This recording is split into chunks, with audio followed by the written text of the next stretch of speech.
Hey guys, Brad here with Skyline Construction, and today I'm going to be taking a look at this Dewalt 7 1/4 cordless chop saw.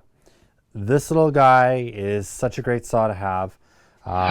It took me a long time to take the plunge and buy this actual saw, just because it is a smaller saw. It's a 7 1/4. There's some things on it that I don't quite like, but once you have a saw like this, you'll wish you always had one, just because the main reason, it's portability. It's super small, it's cordless, and it does really nice cuts, and it's just such a quick, handy little saw to have. So come on in here and we'll show you some of the pros and cons about this saw. For number one, it takes 7 1/4 blades. So really easy to find these blades. You know, they go on your skill saws and they go on this as well. So you can pick blades up anywhere. You can get the, blades like this. This is a precision trim blade. It's a 40 tooth. You can get a lot more teeth on these things, or a lot less if you're just cutting through 2x. So blades cheap, easy to find. That's a major plus with this saw. Next, I guess, is it's on the Dewalt 20 volt platform. So if you're on that platform, you can run any of the batteries on this saw, from the slim up to maybe even a flex volt. Actually, I've never put a flex volt on here, but I try to only stick with the 20 volts on the 20 volt tools and keep the flex volts for my flex volt tools. Mainly because I've heard rumors that the flex volt batteries actually wear down more, but maybe if one of you guys want to make a comment and correct me if I'm wrong on that, it'd be cool. So great batteries, and they just slide in the back here. I'll just turn this off for you. So on the back is where they slide in. It only takes one battery, and that's it. Runtime really depends on what you're cutting through, how many teeth you have on your blade. What else? How long you're just letting the blade idle before you make a cut. So I couldn't give you an exact runtime on batteries. That's really hard to figure out. But odds are you've got more than one battery, so it shouldn't really be a big deal. All I know is that I get a lot of cuts out of one battery, and it's never been an issue. On the back here, we've got the dust port. It comes with a bag, but I think I've lost that bag, and I never use the bags anyhow. I've always got a vacuum attached. So we can hook up the Festool vacuum to this, or the Dewalt Quick Connect system can connect on here as well. So today for our demo, we're going to hook up the Festool vac. It just inserts right in there. It's perfect. The rails are pretty small, as you can see.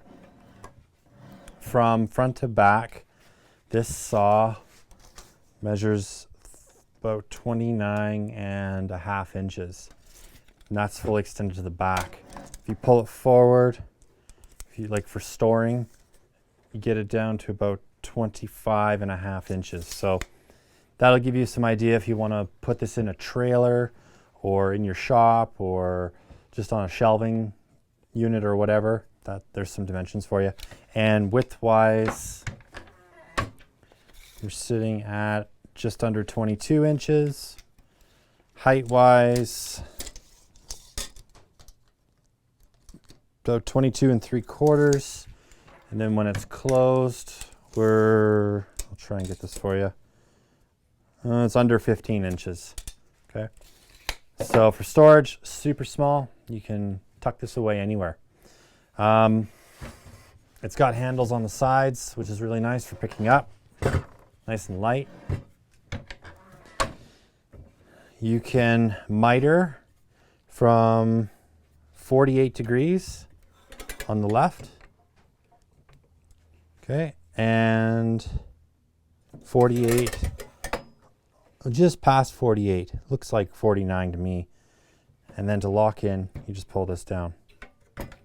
And then to move it, it's got positive stops, lots of positive stops, as you can see. So to move from one positive stop to the next, you have to push this button down. Or you can just hold it down and move it like this. Now on the bevel,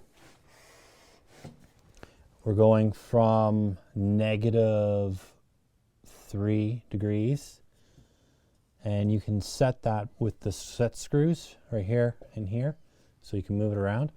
And we're going up to 48 degrees on the right. Now here's a con. It only bevels one way. Why they didn't allow this to bevel both ways, I don't get it. That shouldn't even exist anymore. Every time you build a miter saw, it should just bevel both ways. I feel like this is just such a dumb idea when companies only bevel one way. It's just totally useless. I know it's a marketing thing, trying to get you to buy other saws, but I mean, really, you're spending all this time designing and building a saw, and you can't bevel it both ways. It just doesn't make sense. So that's my little rant on that. But yeah, so beveling at the back, you've got the knob here.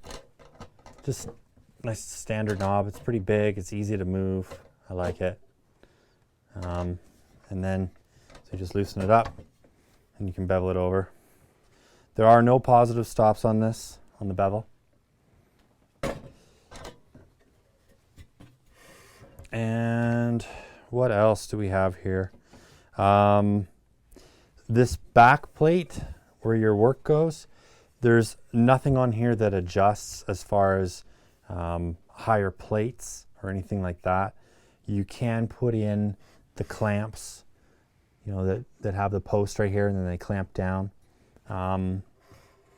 And it does come with an onboard tool, and you can use this tool to adjust these if they become out of square or out of alignment. So that's nice. And it's a nice big heavy tool. So I like that. And it just stores in the back. Just right back in here. Okay. This saw cuts using the shadow method, so there's no laser on this. When we're cutting, and I'll just turn it on here, there's a light, and so that light creates a shadow. Okay, and it's pretty decent. You know, the shadow, you're just cutting to the right, so you're staying on that line, and you can't move the shadow. It's always to one side, but that's what the light does on this, and it's, like I said, it's fairly accurate. So I'm quite happy with that. Now changing the blade is super easy. Again, you use that on tool storage right here, or tool storage, and you just undo this screw, and then there's a screw back in here that you undo. And this all flips up, and then you can get at the nut on the blade. So that's very, very easy to change a blade. So I'm pretty happy with that as well. So I think what we'll do is we'll just cut some wood and show you how this little guy works. So like I said, we're going to be using the Festool vacuum. So I've got a hose right here. And as you can see, this is not super hard and not super soft. There's a bit of give in this, but you just push it right in, and it's in there good. You know, that will not come out. So we'll turn on the vacuum, and we'll make a couple cuts. All right, guys, so eyes and ears. We'll just do a couple cuts here.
So you can see it's a pretty smooth cut.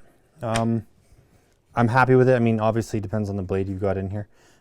But this little blade here, this is a finishing blade. You know, you're getting really nice cuts. Now, it does chip out a little bit. That just depends on how you're cutting. And this is just a really old 2x4, so it's not the greatest.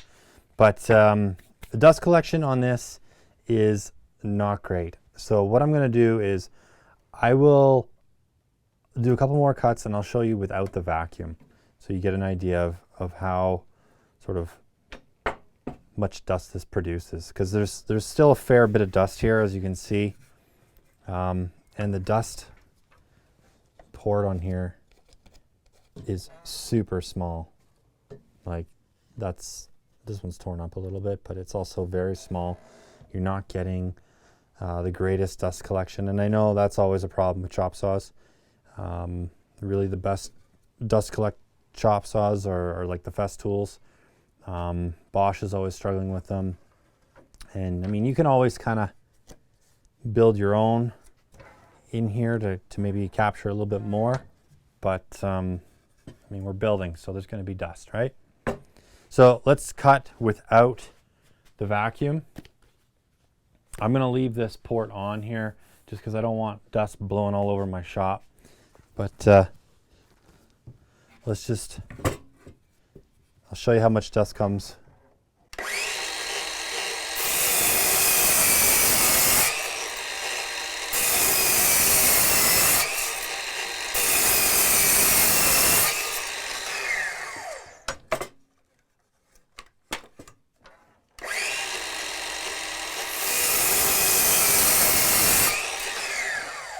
Okay, now we'll go quickly back to turning the vacuum on.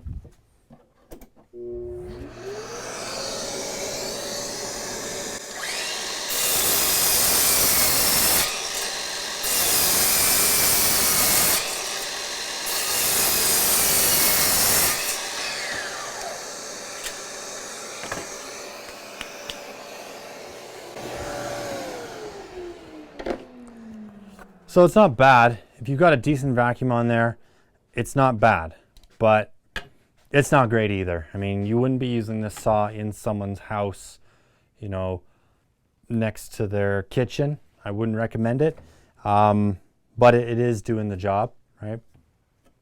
It's keeping it down, and the dust bag on this is just, it's not good enough to collect that dust. I mean, it works, but it's really kind of pointless. You might as well just hook up a small vacuum, even if it's just a small portable, you know, battery operated vacuum would be better than nothing. So, like I said before, I love this little saw. I think a lot of guys out there love it as well. It's super handy. I can't wait till they bring out the next one, which has hopefully a double bevel on it. I don't know, fingers crossed. And maybe some more improvements would be nice. Oh, one thing I didn't mention, which I will, is length of cut here. So this goes up to 8.5 inches. So when we're cutting, can't quite get to 8.5. I'll show you. It's more like 8. Okay, so you can cut an 8-inch board, and if you do, you know, tip that board up, you could probably get a little bit longer on there. So you can cut a 2x10 on this. I would say if you just tip it up a little bit, no problem. So yeah, this is my go-to little saw for quick cuts, little jobs, things like that. Super handy. And I'd love to hear your comments. Please subscribe, hit that notify bell, give us a like if you like this video, and till next time, guys, keep on crushing it. We'll catch you later.